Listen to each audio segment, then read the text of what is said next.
Hello, America. I hope you're doing well. Welcome to my review of Married at First Sight, Season 10, episode crazy as hell. Okay, look, let me just say this. This shows you, producers, that Married at First Sight works bestly with four couples. Okay, you have four couples last year, right? Right.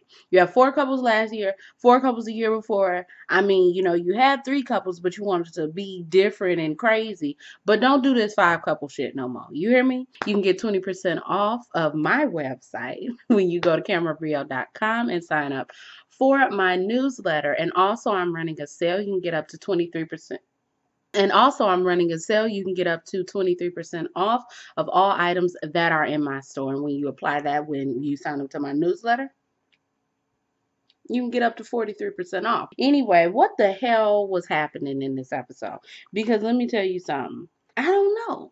Honestly, I was watching it and it felt like 2 hours. It felt like a long 2 hours. My husband was here. It was a show playing on the TV. I was watching this on my computer. And I was just like, there's a lot going on. And then they was talking, and I was like, what the hell?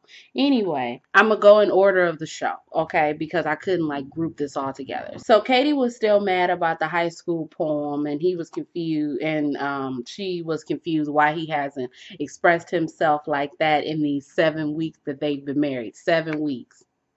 She asks him what went wrong in his past relationships. He says communication, and she says, "Well, I was insecure, and that led to fights."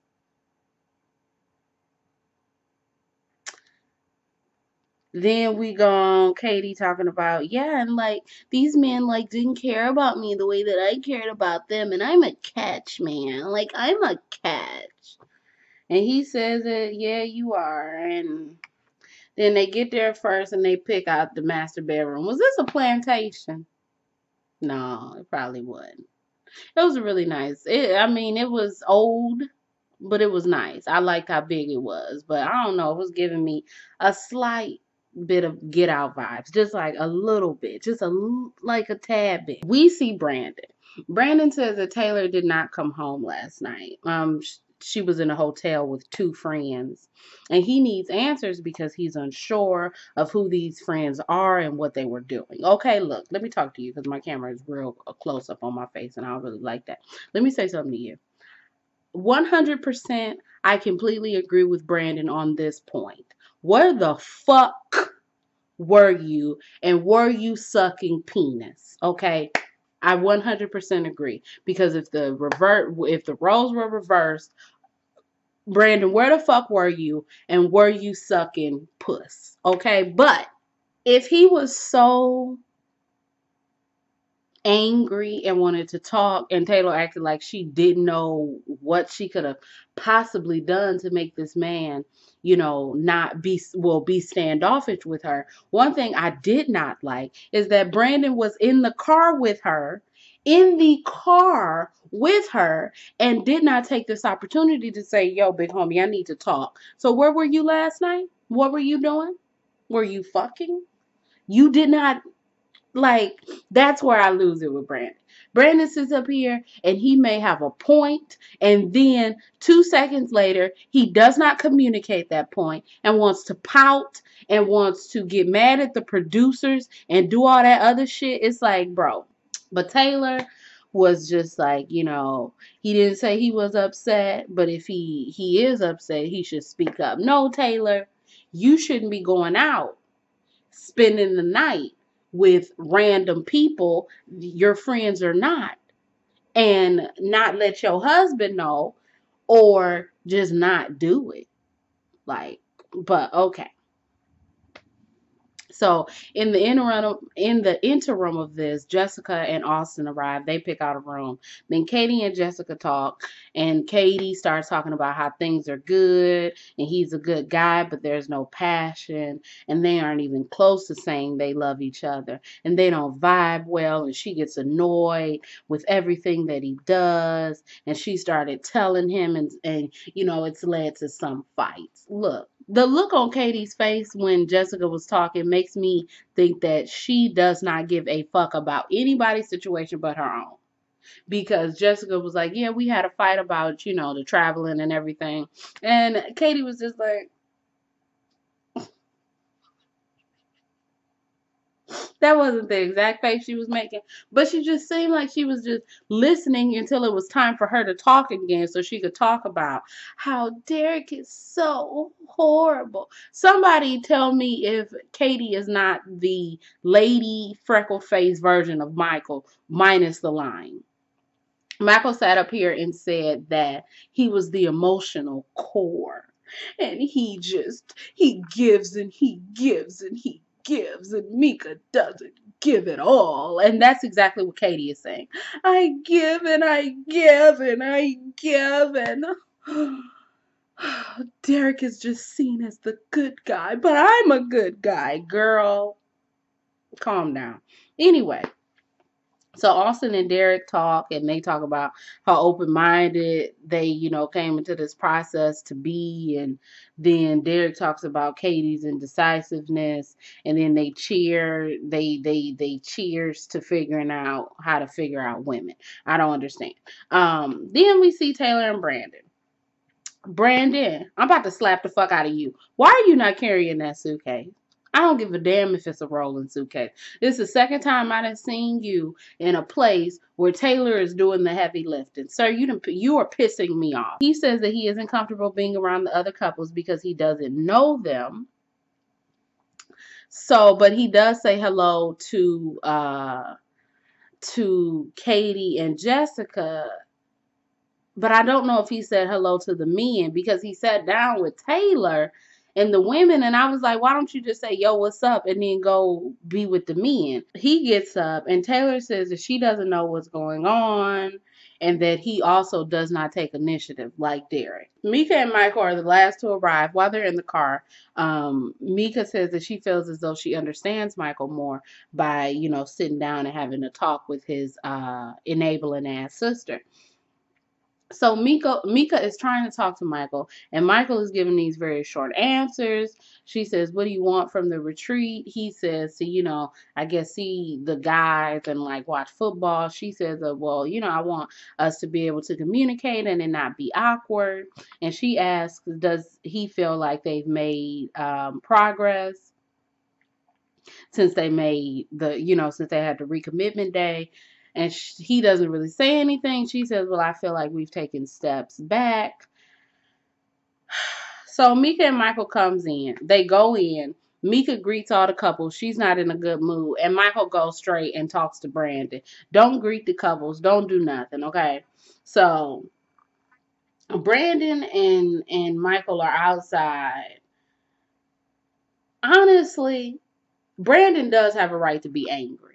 Okay, honestly. Brandon should have talked way before this point to Taylor to say, yo, I don't like you doing what you're doing and you pissing me off.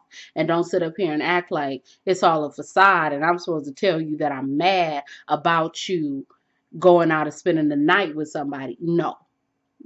That's like, I'm not supposed to tell you that because you're supposed to know that you're not supposed to go out and be spending the night with people, okay? But Michael don't have no reason to be angry. Michael don't have no reason to. Anyway, this is what Michael said. The reason why he's angry is because his uncle died and he was crying and Mika just sat there and looked at him. Do I believe that? I don't know.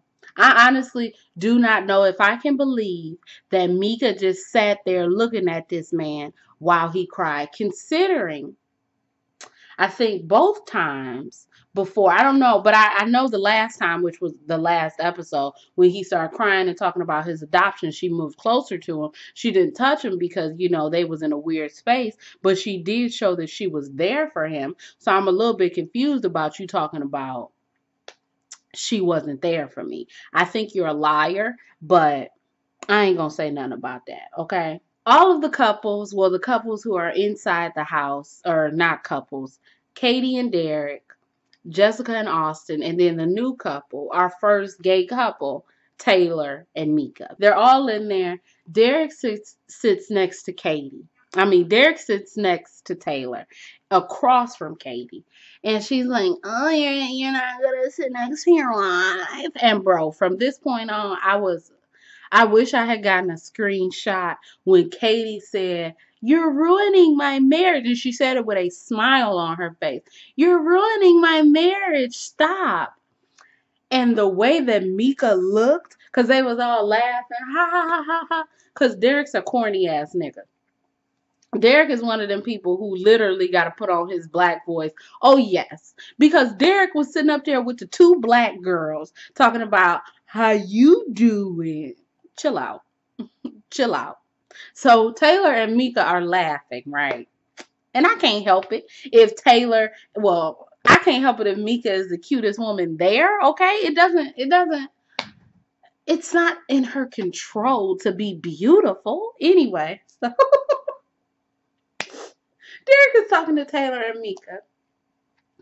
And when Katie said, stop, you're ruining my marriage, they all was like, Mika looked like, what? Taylor is like, bro, Derek is hilarious, bro. Like, you hit the jackpot with your nigga. Like, yo, you're so lucky to have him. And Katie was so, oh, bro, when I tell you Katie was heated, she was heated. Why are you so mad? Because somebody is saying that you have a good husband. Why are you so angry that someone is telling you that your husband is a good man? And Jessica was like, yeah, he's so funny and he don't even know that he funny. So they all, just laughing. And then Jessica almost slipped up and said that she loved Austin. So Mika was like, oh, are y'all saying y'all love each other? And she was like, yeah, I told him.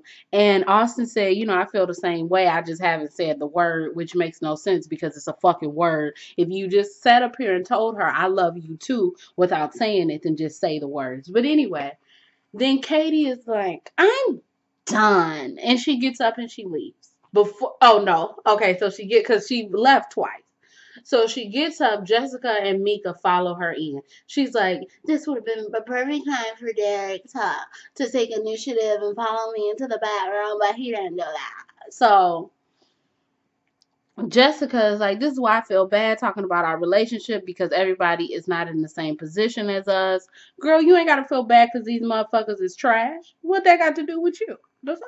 Anyway, so Katie is talking about this when Katie said she was the emotional core of the relationship. Taylor's comment made her feel angry because she's doing all the work in the relationship and she doesn't want to tell him how to love her. Okay, because apparently in this world, and I'm being serious, because apparently in this world of like life, people just come to you and then they know how to love you immediately.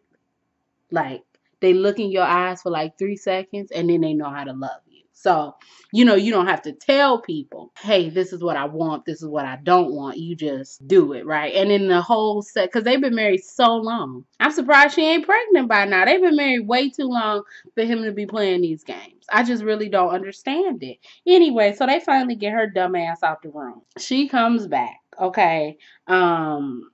And I think for a minute, Brandon and Michael had like walked in and did something, and Taylor wanted Brandon to take a shot, but Brandon wouldn't take a shot because he had to go to work the next day to go back to DC and work. They get up and they leave. Then Taylor starts talking about how she's made a lot of sacrifices. Brandon is outside talking to Michael about how he made a lot of sacrifices. Derek gives Taylor some advice while Katie is biting her lip. And then I think Taylor says to Austin and Derek, if y'all talk to him, just let him know that I'm trying. Okay. So then Derek says, well, I'm glad that y'all came. And then they were like, I think Taylor said, me and Derek are always on the same page. And Katie was like, oh, I'm going to be sick. And she got up and she left. And then they was like, it's your turn. So Derek went in there and Derek was like, what's up? You think I'm flirting with Taylor? And she was like, oh my God, Derek, for you to come in here and exactly know what I'm talking about clearly means that you were doing it. Like, you don't treat me differently than any of these other women. And so he's like, she's like, you don't initiate anything. Like, you don't initiate sex or anything. And he's like, you're on your period. And she's like, married people have sex on their periods. Some married people do and some married people don't. Ma'am, can you stop generalizing people? See, that's what's wrong with your ass. You don't know shit. And he was like, look, I tried to say, yo, you want to get down, you want to do the jiggy jiggy. And what did you say? You said no. And she was like, I'm done. Okay, I'm done. Did you want to come in here and talk or did you want to come in here and listen? I think you wanted to come in there and do both, but okay. Don't follow me, Derek. Don't follow me. Katie, Katie, Katie, Katie, Katie, Katie. She go outside, sit on the porch, on the steps. He go outside. She's like, you act so fucking cool with every other woman. Like, why can't you be like that around me? And he's like, I'm being myself. Why can't you be yourself around me? I'm fucking trying. What the fuck? What the fuck is going on? Why are people not protesting that Katie is off this show? Anyway, she goes back in the house and she's still upset, you know. Michael comes back in the house and Mika says, I think we should sleep in different rooms, you know. We haven't really been talking. You haven't told me what's going, on, and I won't continue to go out my way to communicate with someone who won't do the same for me. Michael says that this is very disappointing and this could alter the decision day. So then we see Derek sitting having a drink. They was all lit because they had a shot of tequila and he was drinking some. They was like lit. Okay, they had margaritas. They was lit. Oh, I want a margarita. Derek is like he wants to fix the problems. He goes in. Katie is up under the covers like a little child. He's like, I'm sorry, Katie. She just up under the covers. Okay. So then we go see Taylor. Taylor goes to sit on Brandon's lap, and he doesn't say anything to her face about not feeling comfortable, and she's acting oblivious about what happened, okay? Then Brandon finally brings it up, and she gets loud, and she's like, no, you said you had to go work, but then you didn't have to work, and then you went home, and it was clear that you didn't want to hang out with me, and then she calls him a bitch, and he like, nah, man, nah, man. And then she goes back into the house and Brandon is like, I'm done, take this mic off me. And then the producer's like, no. And then he's like, okay, I'm gonna take it off. And then the producer's like, don't touch it. And then he like, I am gonna touch it. And I don't know, some people were like the producers were doing the most, but I feel like they were both doing the most. I feel like Brandon, like, duh, you obviously can't take me what you can't tell me what to like take off of my body or what to leave on. But at the same time, like when he was in the house and he was talking to the producer and then talking to the other producer, the lady producer, he was just like, what you gonna do, man? What you gonna do, man? Huh, man? What you gonna do, man? And I'm like, bro, just let it go. And look, the thing is, Brandon does a lot for somebody who does not have a car, who needed a ride back to DC. And it seems like he has a lot of audacity for somebody who still had to ask for a ride back to DC with the producers. That's all I have to say. So then Brandon comes into the room to get his stuff. And then he goes into the bathroom for something. Then Taylor goes into the bathroom. Then Taylor closes the door in the bathroom.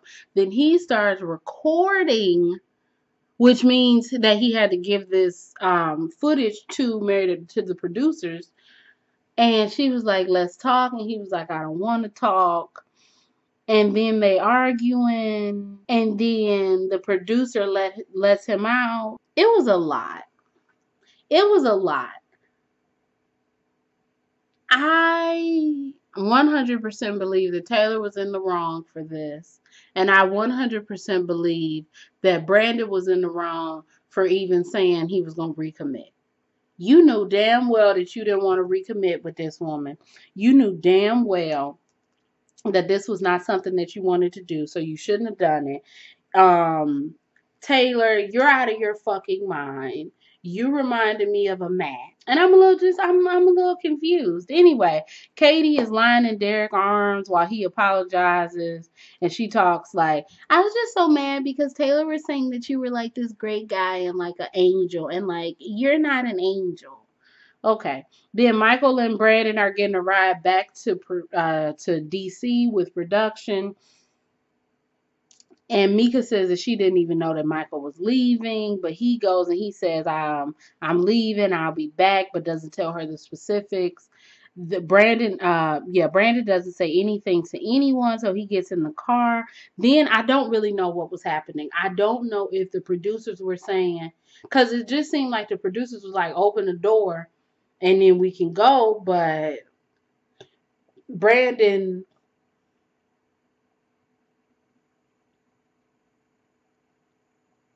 Brandon didn't want to be on camera.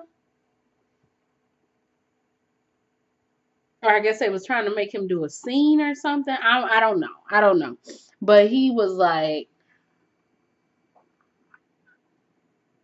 not letting Michael in, and Michael was trying to go in, and it was just like a whole bunch. So if anybody know what was going on, please let me know, because I don't really know.